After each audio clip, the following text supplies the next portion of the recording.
We are so excited to be able to spend a few minutes with a guy who has been into many of your homes on numerous broadcasts right here on CBS, including CBS Sunday Morning, 60 Minutes, the CBS Evening News, and so much more. Say hello to David Begno. David, good to see you, my friend. Pleasure to be with you. Welcome to Chattanooga. Thank you.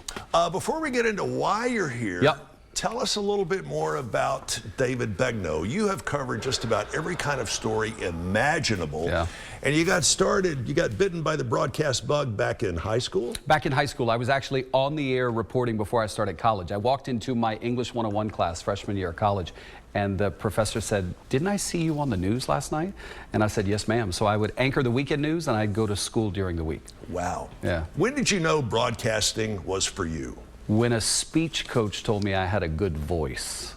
And then there was a teen report program that the local CBS affiliate had in Lafayette, Louisiana, where I grew up. Right. And I applied, and they hired 18, they didn't hire, but they picked 18. And then, Chip, once the kids found out how much work actually went into what we do, they were like, okay, I'm done, thanks. And so I was supposed to be on the air like every other month, and it turned into every Sunday, and they were like, oh, this kid has some promise, a future maybe. Wow. And here we are. And a future you have certainly had. Not through just luck, not through happenstance. You have busted your butt to get where you are. I have. Look, I was the disaster guy for CBS for years, right? Whatever man-made or natural disaster, I was there. And then I pivoted to the stories that celebrate our better angels, the stories that find the heroes in everyday people, the stories that are more life-affirming and soul-fulfilling than the disaster work that I had become so accustomed to doing. Did you get case hardened to covering all those disasters? No, I got burned out. It damn near broke me. How so? You can only knock on the doors of so many moms whose kids have had their heads blown off at a school shooting. You can only deal with death and destruction so long and then go to dinner and compartmentalize until you finally just become, I think, real with yourself. And I just had had enough. And the world will continue to do what the world does, but I think each of us as humans have a choice. And the question is, where are we going to focus that time we have today? What are we going to focus it on? And so I went to my bosses and I said, I want to do this. And they were like, why don't you do a couple and get it out of your system and then go back to what we like you doing? And the viewers loved it, and here we are 3 years later. That's right, Begnow's America. It airs every Monday morning at 8 a.m. on CBS Mornings. And, you know, we have this segment called Dear David, and we probably get about 500 emails a week. Wow. From people who say, Dear David, I want you to know about so-and-so. And if I could tell you, Chip, the number of mothers and fathers who write to me and say, I want to celebrate my son for doing this, my daughter for doing this.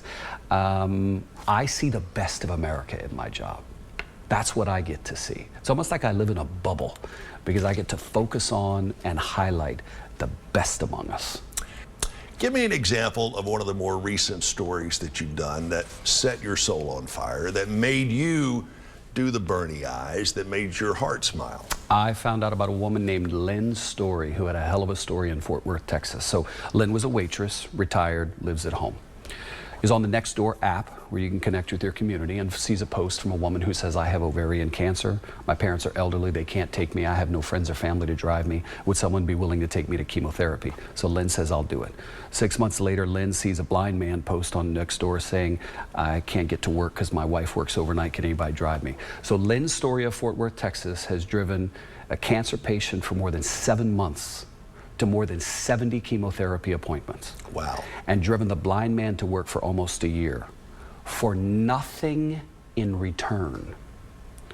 Now that kind of human kindness is what does it for me, right? Because what I feel is that when I tell the audience about that, collectively we as humans want to stand up and clap for somebody like that. And if I can do a story that makes the audience at home want to stand up and clap for whoever the character is, that's a Begno story.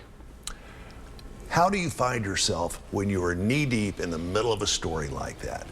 Whether you're going to go with this piece of it, that piece of it, this piece of it. Because when you know it's there, when you find that, it's like, this is it. There's an epiphany. There's a light bulb that goes off. What makes that light bulb go off for you? So I look for the aha moments. And what makes the light bulb go off for me is whatever you say to me in the course of a conversation that would make me press a button, right?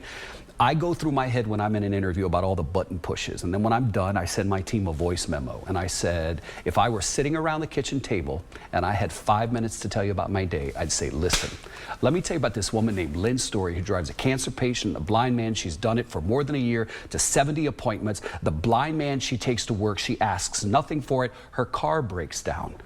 One day she got out and flagged down a hitchhiker, basically, so they could take the cancer patient to therapy because their car broke down. Who does that? But who does that? Lynn Story does it in Fort Worth, Texas, and there are a lot of Lynn's around this country. So that's how I pick.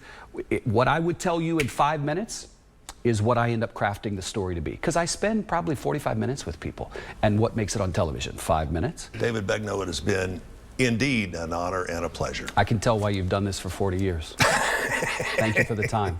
Thank you, my friend. Thank you. You can find out more about David through the CBS website. And if we want to hotline you directly, what's the best way to get in I'm on touch? social media at David Begno. I'm very easy to find. Yes, you certainly are. Again, David, welcome to Chattanooga. We hope you'll come back soon. Thank you, Chip. We hope you will come back after this.